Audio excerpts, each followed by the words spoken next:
I remember one time a ways back, we had the party took down a lich that became a lich by wearing a ring of undeath. And like they knew you put that ring on, you become undead.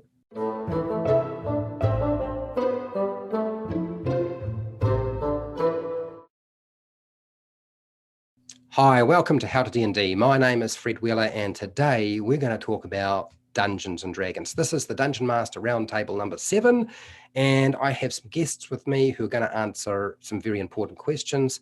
But first, Mark, would you like to tell everybody about yourself? Sure. I'm one part of Dungeon Class, which we make videos about all the dungeons and the dragons and all the fun that ensues. And we don't get too serious too often, but it's good times. Okay, Josiah, could you tell everybody about yourself? I can. I am Josiah, also known as Dungeon Dad. I have a YouTube channel called Dungeon Dad where we talk about primarily D&D monsters. You know, we take old 3rd edition AD&D stuff that didn't make it to 5th edition, and then we make it to 5th edition. AJ, what about yourself? I also have a YouTube channel. You can find it using my name. I've been doing it for a while.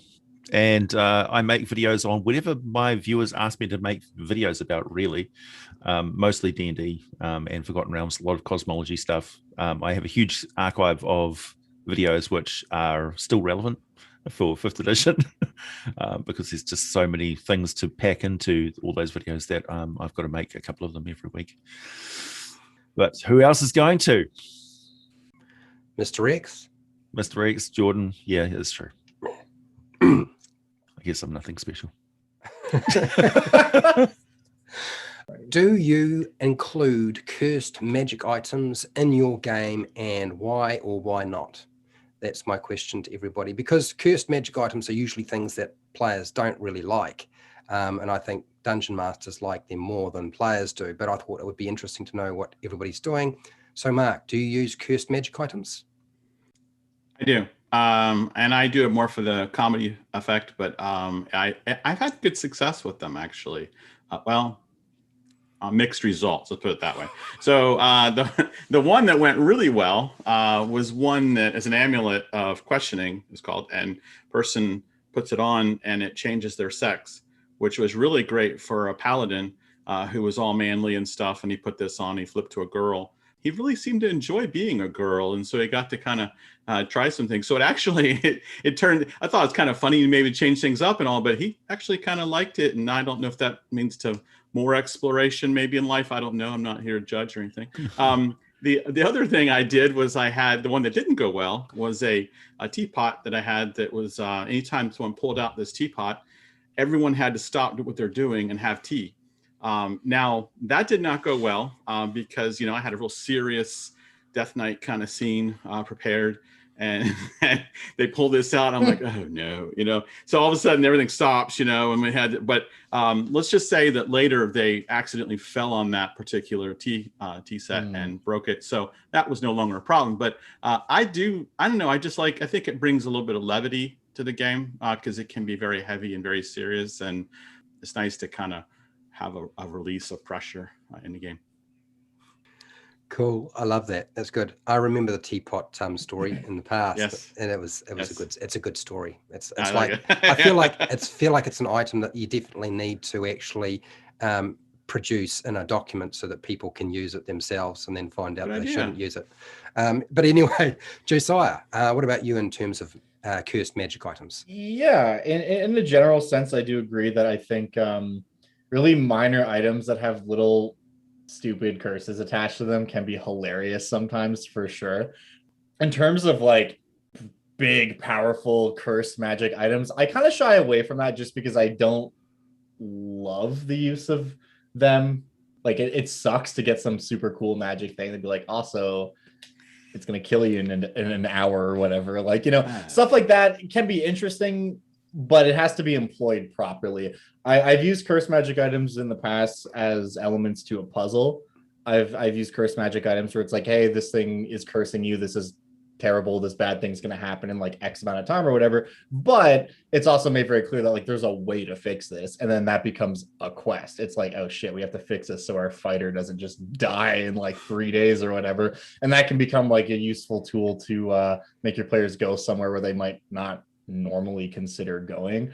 I also have used cursed magic items in the past in terms of story beats, but I think the most important thing if you're going to do something like that is it's never just like, "Ha, gotcha, a cursed item." It's like the players who are using it are aware that like, oh, if I try to use the big magic sword that the big bad evil guy was trying to take from whoever, like there are known effects to that. So like it's a choice that they make. It's like, I'm willing to risk what this curse could be if it means like saving my friends or whatever. So in that regard, I do think that they can be interesting, but I think that it does require a little bit of tact if you want to get that kind of mileage out of it. AJ, what about you? Do you use cursed magic items in your game? Yes, I do, because they are there. The logic that underpins the reason why magic items can be cursed really dictates their existence and their need for inclusion in a logically consistent game world. Because wizards be making bad stuff. Wizards Apprentice also make bad items that they didn't intend to make as bad items because they're very expensive and they have lots of really weird components in them. That's one of the reasons why they can go so weird. Like you can get a sword which is literally made up of a twisted and mutated demon. You know, these things happen. I like the story element. As Josiah said, you should be thinking about the story and where you can wedge that pun in when you include a powerful magic item in your game. Because they should, like most of the reasons why players have ended up keeping hold of a magically cursed item is A, because it's too necessary for them not to have it. And they're just going to take the consequences of the curse no matter what it is. So you best make it funny. And the idea that magic items have curses has always been tied into like artifact level devices. They've basically got a slot that's bad stuff that happens when you use this artifact, and it's fairly random. Like you're supposed to randomly roll what that effect is, so you don't know. It's like a box of chocolates. You never know what you're going to get with an artifact. When you throw in the Rod of Seven Parts, who knows what each of those individual parts is going to do? And that's one of the fun things of that campaign, is it can cloud and flavor the entire thing, almost like an unlocked background that you've added onto your story. You've unlocked a feat in your storytelling tool bag, and that is what this item does or is capable of doing. I mean, I asked this question because I use cursed magic items in my game, and I would say the vast majority of homebrew magic items that I make myself are cursed. And I almost always do it because they create more interesting stories. So I'm trying to come up with a curse that will sort of relate to that. I've done videos on why I do that, but I kind of think in terms of magic items, particularly the really powerful ones, who would be making them?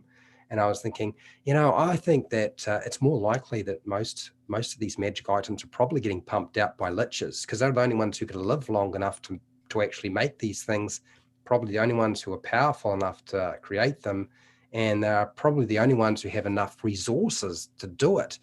They would probably be the ones making these things. So that's I guess my headspace when I'm thinking about making my own magic items and incorporating them in my game.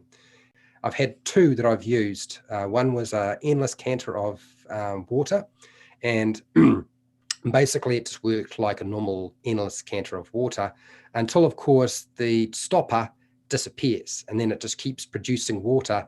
And now where there used to be a small puddle of water is now an ocean, because it just kept pumping out water. And then another one, the Gauntlets of Ogre Power, is one of those items that players really want. And I had a player just badger me just over and over and over again. And I was like, I've either got to give him the item, or I've got to give him the item and do something amusing with it. And I was trying to think, what can I do that's amusing with it? So I had him find it. He put it on, couldn't take it off. It was cursed, and he slowly transformed into an ogre. Till, of course, they realized it was probably a bad idea for him to keep it, and they removed the curse before he became full ogre. So I've used those, and they have been hilarious stories. Those are the stories that people keep telling. So I keep doing them. Consistently mind-blowing how something that you don't really foresee as being central to like a D&D campaign in the form of a cursed item can really like change the entire trajectory of what was going to happen. I remember one time a ways back, we had the party took down a lich that became a lich by wearing a ring of undeath. And like they knew you put that ring on, you become undead. That's what it did. He wasn't like a true lich. And then I didn't even consider this, but after they killed him, they were like, what about the ring? And I was just like, I guess it's there. And then they were like, okay, we're just going to hang on to that. Like we should make sure this doesn't fall into the wrong hands. Anyways, like a year in real time later, the party ended up in a situation where they were all going to suffocate through like many different failed rolls. We ended up in a spot where it was looking like a TPK. So the paladin put the ring on so that he wouldn't die. And then he took everyone's bodies out so he could resurrect all of them. But now he was just undead. And they knew that if they popped the ring off of him, he would cease to be. So that turned into like a whole thing. But yeah, cursed items are dope. That NPC is probably going to show up in my campaign. A zombie appears carrying several bodies. You don't know why.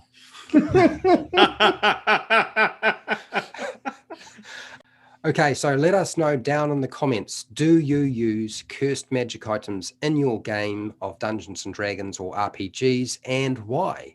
And hey, till next time, keep rolling those 20s.